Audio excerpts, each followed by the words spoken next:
नमस्कार मित्रांनो, सुस्वागतम. घरोघरी मातीच्या चुली या मालिकेच्या आजच्या भागामध्ये सर्वजण नाश्ता करण्यासाठी खाली येतात आणि सौमित्र मात्र आलेला नसतो. सुमित्रा विचारते की अरे सारंग, तू आला आणि सौमित्र कुठे आहे? तेव्हा सारंग म्हणतो की काय, सौमित्र अजून खाली नाही आला का?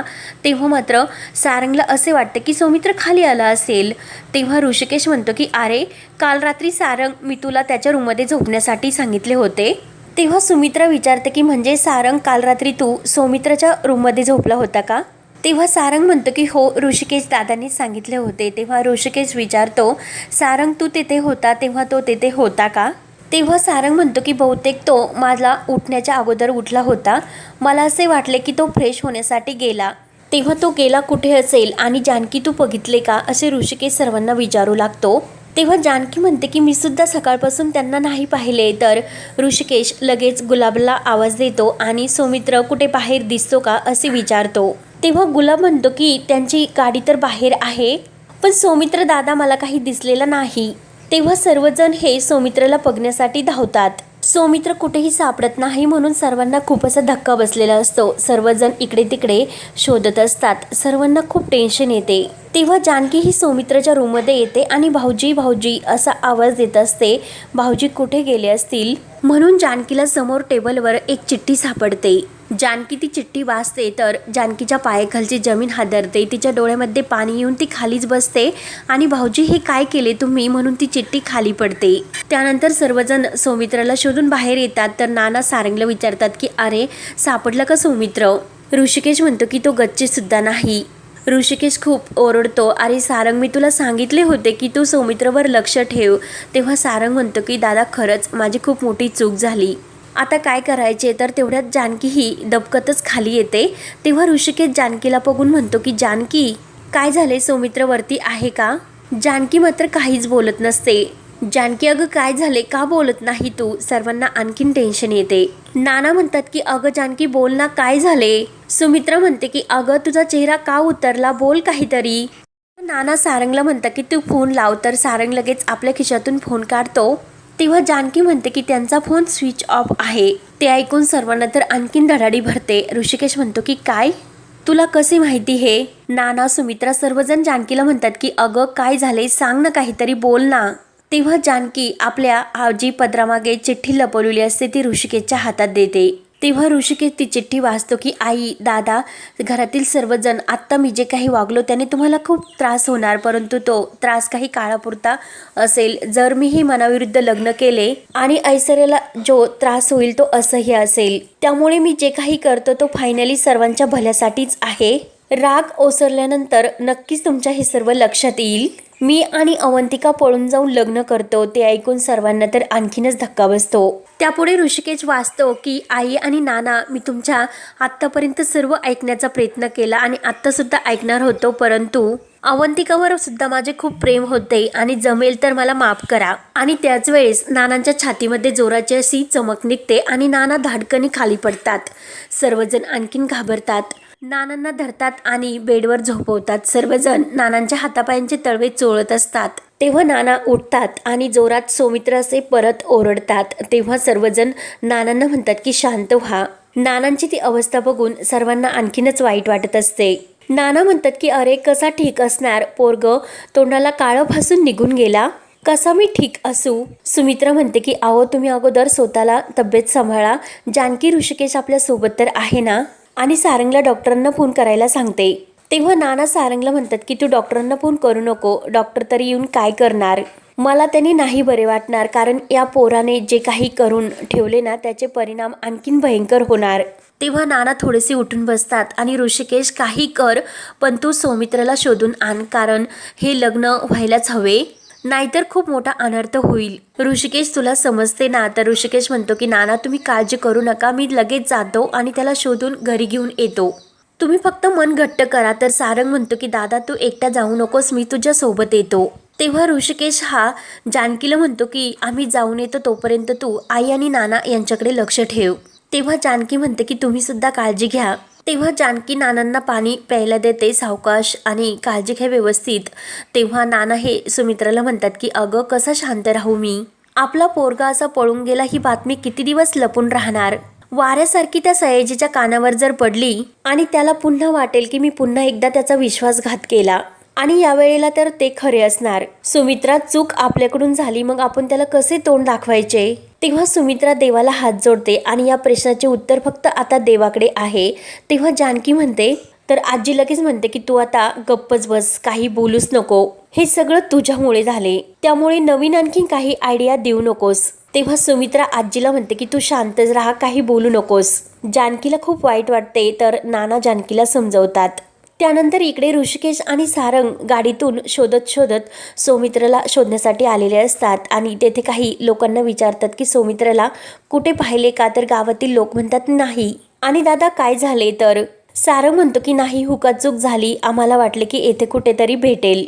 त्यानंतर इकडे सयाजीच्या घरी बाळाभाऊ हे कावेरीला सर्व पाहुण्यांची लिस्ट दाखवतात. तर सयाजी काका विचारतात की त्या सोमनाथ खरं त्यांचे नाव टाकले की नाही, तर बाळाभाऊ हो बोलतात. तेव्हा सयाजीराव कावेरी बाईला म्हणतात की सर्वांची लिस्ट योग्य व्यवस्थित चेक करा, कोणाची नाव राहिले तर नाही याकडे लक्ष द्या. तेव्हा सर्व तयारी चालूच असते. ऐश्वर्या ही सौमित्रला फोन लावण्याचा प्रयत्न करत असते, परंतु त्याचा फोन मात्र स्विच ऑफ येत असतो. म्हणून ऐश्वर्याला खूप टेन्शन येते आणि तेवढ्यात ती बाहेर येते. सयाजीराव हे ऐश्वर्याला विचारतात की अगं तुझ्या सर्व फ्रेंडला तू बोलावले की नाही.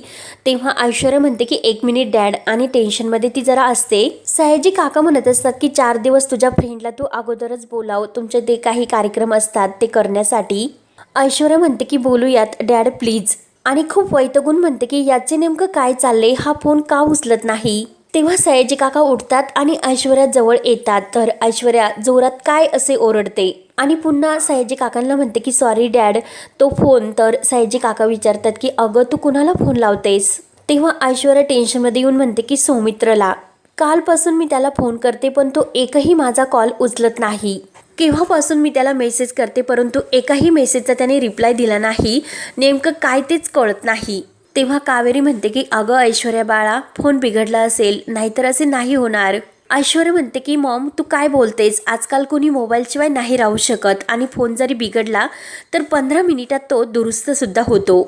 आणि काय बोलतेस तू, तर कावेरी म्हणते की अगं ते कोर्टात असतील आणि तेथे त्यांना फोन घ्यायला परवानगी नसेल. ऐश्वर्या भयंकर चिडते, अगं त्याला त्याचे काम करून दे, परंतु मला सुद्धा थोडा वेळ द्यायला नको का, नुकतीच आमची एंगेजमेंट झाली. तेव्हा सयाजी काका हे भडकतात आणि कावेरीबाई ती एकदम बरोबर बोलते, एवढे फोन आणि मेसेज पाहिल्यानंतर एकदा सुद्धा रिप्लाय त्याला करता आला नाही का. नव्याची नवलाई आहे आत्ताच एवढ्यात इतकं, तर पुढे जाऊन काय होणार. आणि बाळाभाऊंना म्हणतात की सौमित्राला हुडकावून काढा. आणि तेवढ्यात बाळाभाऊ धावत बाहेर जातात आणि तेवढ्यात ऐश्वर्याच्या मोबाईलवर कॉल येतो. तेव्हा ऐश्वर्या जोरात ओरडते की मॉम त्याचा फोन नाही, हा संपतचा आहे. म्हणून ऐश्वर्या कॉल घेते. सौमित्र सापडला का असे त्याला विचारते. तर संपत म्हणतो की नाही ताईसाहेब, मी त्याला खूप शोधले. तेव्हा ऐश्वर्या त्या संपतवर चिडते आणि तू शोधतोय हे उत्तर मला नकोय. त्याला शोधायचे आणि माझ्यासमोर उभे करायचे हे तुला कळले का, नाहीतर मला तोंड दाखवू नकोस. आणि आपला फोन ऐश्वर्या फेकून देते. तर कावेरी म्हणते की अगं तू काय वागतेस, नवऱ्याशी कोणी असे वागते का. तर ऐश्वर्या म्हणते की हो मी वागते आणि मी वागणार, माझा इन्सल्ट झालेला मी खपून नाही घेणार. मी कधीपासून त्याला फोन करते, तो का माझा फोन घेत नाही. माझ्याशिवाय दुसरं काही इतकं इम्पॉर्टंट काम त्याला असू शकते. मी संपतला आणि त्याच्या माणसाला कामाला लावले, मग कळेन मला की तो कोणासोबत आहे, कुठे आहे. कावेरी म्हणते की अगं ऐश्वर्या तू वेडी आहेस का, तो संपत कोणत्या थराचा माणूस आहे, तो साधा गुंड, मोठा गुंड आहे. त्याने जर सौमित्राला जर काही केले तर. ऐश्वर्या आणखीन भडकते. स्टॉप इट मम्मा, एकतर अगोदरच माझं डोकं खराब झालं, आणखीन तू ताण देऊ नकोस. म्हणून ऐश्वर्या ही कावेरीवर भडकून आतमध्ये रागाने निघून जाते. तेव्हा सयाजीराव कावेरीला म्हणतात की तो काही करणार नाही, त्याला जितके सांगितले तेवढेच करणार. तो सौमित्राला उचलून आणणार आणि तिच्या समोर हजर करणार. त्यामुळे जरा शांतच राहायचे. तर कावेरी घाबरत आतमध्ये निघून जाते. त्यानंतर इकडे सारंग आणि ऋषिकेश हे दामले सरांच्या ऑफिसवर येतात आणि तेथील त्या लोकांना सारंग धमकावतो की आमचा सौमित्र कुठे. तेव्हा ऋषिकेश सारंगला शांत करतो. तेव्हा ऋषिकेश त्या तेथील माणसाला विचारतो की दामले वकील कुठे आहे. त्याच वेळेस ते खाली येत असतात. दामले सर विचारतात की काय रे, काय आरडाओरडा सुरू आहे. तेव्हा ऋषिकेश म्हणतो की मी ऋषिकेश रणदिवे, सौमित्राचा मोठा भाऊ. तेव्हा दामले सर म्हणतात की मला माहिती आहे, तुम्हाला नेमकं काय हवं. तेव्हा सारंग म्हणतो की दामले हे काही विचारणं झालं का. आमचा भाऊ कुठे ते लवकर सांगा. तेव्हा दामले सर म्हणतात की तुम्ही एका ॲडव्होकेटशी बोलता हे लक्षात ठेवा. तेव्हा सारंग म्हणतो की काय तुम्ही आम्हाला धमकी देणार का? तर ऋषिकेश सारंगला शांत राहायला सांगतो. तेव्हा ऋषिकेश म्हणतो की आम्ही येथे भांडायला नाही आलोत, आम्हाला फक्त इतकेच जाणून घ्यायचे की आमचा भाऊ सौमित्र कुठे. तेव्हा दामले सर म्हणतात की तुमचा भाऊ कुठे हे मी कसे सांगणार, म्हणून आपले तोंड वळवतात. तर ऋषिकेश म्हणतो की दामले मी सरळ सरळ विचारतो, त्यामुळे तुम्ही सुद्धा सरळच उत्तर द्या.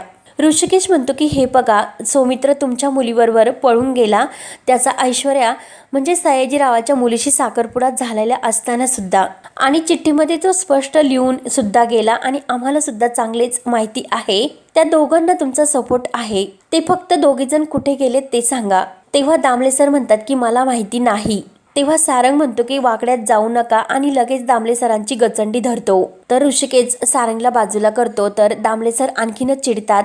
मी पोलिसांना बोलवेल असे म्हणतात. तर ऋषिकेश हा दामले सरांसमोर हात जोडतो आणि हा 2 घरांच्या इब्रतीचा प्रश्न आहे. हे सर्व गावातील तंट्याशी आणि या वातावरणाशी जोडले गेलेले आहे. सयाजीरावांच्या मुलीशी ठरलेले लग्न जर मोडले तर या गावात काय होईल ते सांगता येत नाही. त्यामुळे जरा समजून घ्या, सौमित्र आणि अवंतिका कुठे गेले हे तुम्हाला चांगलीच माहिती आहे. तेव्हा प्लीज आम्हाला सांगा की ते कुठे गेलेत. तेव्हा दामले सर म्हणतात की ऋषिकेश रणदिवे, तुम्हाला सुद्धा एक मुलगी आहे ना, मग त्या मुलीसाठी तुम्ही काय करू शकता.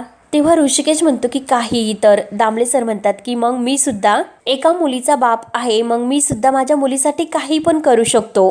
तुम्ही जे म्हणता ते मला समजते, परंतु हा प्रश्न माझ्या मुलीच्या जीवाचा आहे. मला काय म्हणायचे हे तुम्हाला समजलेच असेल आणि हा बाप त्याच्या मुलीच्या पाठीशी शेवटपर्यंत उभा असेल. मग या पलीकडे मला तुम्हाला सांगण्यासारखे काही नाही. तेव्हा ऋषिकेश म्हणतो की ठीक आहे, तुम्ही तुमचे कर्तव्य निभावता, आम्ही आमचे कर्तव्य निभावू. आता सौमित्राला मीच शोधवून काढेल. आणि सारंग ऋषिकेश तिथून निघून जातात. त्यानंतर इकडे जानकी ही शर्वरीला फोन करते. तर शर्वरी म्हणते की वहिनी, आज माझी आठवण कशी आली. जानकी म्हणते की वंश, तुम्ही माझ्याबरोबर भांडणार का अगोदर. तेव्हा शर्वरी म्हणते की नाही, बोल, काय काम काढले. तर जानकी म्हणते की मला एक गोष्ट सांगा की तिकडे सौमित्र भाऊजी आलेत का. तेव्हा शर्वरी म्हणते की अगं सौमित्र दादा तो इकडे कशाला येईल, काय ग वहिनी, काही प्रॉब्लेम झाला का.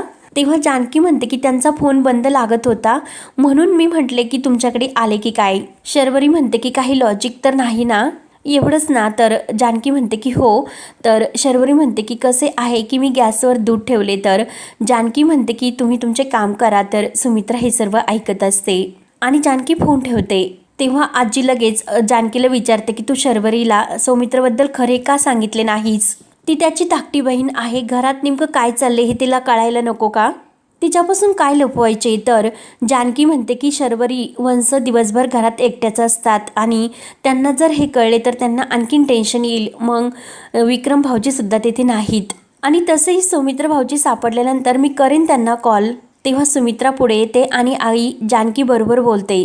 तेव्हा आजी लगेच म्हणते की म्हणजे शर्वरी या घरातील नाही. सुमित्राला राग येतो आणि आई तू उगाच फाटे फोडू नको. तर आजी म्हणते की काय मी फाटे फोडतेस, जसे काही सौमित्र घरातून पळाला, त्याचे लग्न मोडले, हे गावाला कळणारच नाही का. सुमित्रा म्हणते की आई तू गप्प बस, असे काही बोलू नको. आजी म्हणते की प्रत्येक वेळेस तुम्हाला शांत करते, मी जे काही बोलते तेच खरे होते. मी तुला बोलले होते की हिची सौमित्राला फूस आहे ते. अवंतिकाची बाजू घेऊन दरवेळी ऋषिकेशशी हीच भांडत होती. मग विचार तिला की हिचा पाठिंबा असल्याशिवाय तो घरातून पळून गेला का. जानकीला तर खूप वाईट वाटते. तर सुमित्रा म्हणते की आई तू तिच्यावर कशाला खापर फोडते. आजी म्हणते की तुझ्या नवऱ्याची काय अवस्था झाली याचा विचार कर, हे लग्न जर नाही झाले तर काय होईल याचा विचार कर. सारंग ऋषिकेशला जर सौमित्र सापडलं नाही तर सयाजीरावाची माणसं येथे येतील आणि आपल्याला मारतील आणि या सर्वाला जबाबदार असेल ही, म्हणजे जानकीकडे बोट करते. तेव्हा सुमित्रा तर खालीच बसते आणि तिला खूप त्रास होऊ लागतो. तर आजीचे बोलणे काही संपत नाहीच. आजी काही म्हणत असते की भोगा आता तुम्हाला मोठे पणा करून पुढे मिरवायचे असते. तेव्हा सुमित्रा म्हणते की आजी बास कर आता, तुझे चूक तुझ्या सौमित्राची आहे, माझ्या जानकीची नाही. सुमित्रा जानकीला म्हणते की बाळा जे काही झाले त्यात तुझा काही दोष नाही. सौमित्राने आपल्यापासून सर्व गोष्टी लपून ठेवल्या, आता फक्त सौमित्रा आपल्या सुखात असून दे आणि लवकरच सापडून दे, तरच काहीतरी मार्ग निघेल. आजीला मात्र आणखीन राग येतो आणि तोऱ्याने तेथून निघून जाते. हा भाग येथे संपतो. पुढील भागामध्ये जानकी ही देवासमोर हात जोडते आणि सौमित्र भाऊजींनाही दुर्बुद्धी कुठून म्हणजे सुचली. देवा काहीतरी असा चमत्कार कर की ते कुठे आहे ते कळून दे. तेवढ्यात देवाच्या डोक्यावरील फूल हे खाली पडते. जानकी ते फूल उचलून हातामध्ये घेते. तेव्हा इकडे ऋषिकेश हा एका माणसाला विचारत असतो की सौमित्र कुठे आहे हे बघितलेस का? तर तो माणूस हो बोलतो. ऋषिकेश विचारतो की कुठे? तर तो माणूस म्हणतो की ते हायवेने चालले होते. तेव्हा सौमित्र आणि अवंतिका ज्या गाडीतून जात असतात आणि तेथे सर्व ह्या गाड्या ऐश्वर्याने पाठवलेल्या त्या संपतच्या गुंडांनी अडवलेल्या असतात. तर अवंतिका म्हणते की थांब, मी गाडीच्या खाली उतरते आणि बघते. तर सौमित्र हा अवंतिकाचा हात धरतो आणि नाही, ही सयाजीरावांची माणसं आहेत असे अवंतिकाला म्हणतो. तर इकडे सयाजी हा ऐश्वर्याला म्हणत असतो की एकदा संपतला जर काम सोपवले तर ते काम तो फत्तेच करतो. ऐश्वर्या म्हणते की मला गॅरंटी आहे की तो सौमित्राला माझ्यासमोर उभाच करेल. तेव्हा अवंतिका आणि सौमित्रची गाडी ही पुढे येते. तर ते गुंड चेक करू लागतात. तर अवंतिका ही गाडी चालवायला बसते आणि सौमित्र हा डिकीमध्ये लपून बसलेला असतो. तर सर्व सामान ही पुढे ठेवलेले असते. तर ते गुंड विचारतात की ह्या डिकीतील सामान पुढे का ठेवले? डिकीत कोण आहे? तर अवंतिका खूप घाबरते. तेव्हा नाना इकडे म्हणतात की ही बातमी जर सयाजीरावाला कळली तर तो अख्ख्या गावाला आग लावेल. तेव्हा जानकी म्हणते की सयाजीरावांना सर्व खरे जाऊन सांगायलाच हवे. आजी म्हणते की सांगणार कोण, तू का? तेव्हा आता पुढे काय होणार हे पाहण्यासाठी चॅनलला नक्की सबस्क्राईब करत राहा. धन्यवाद.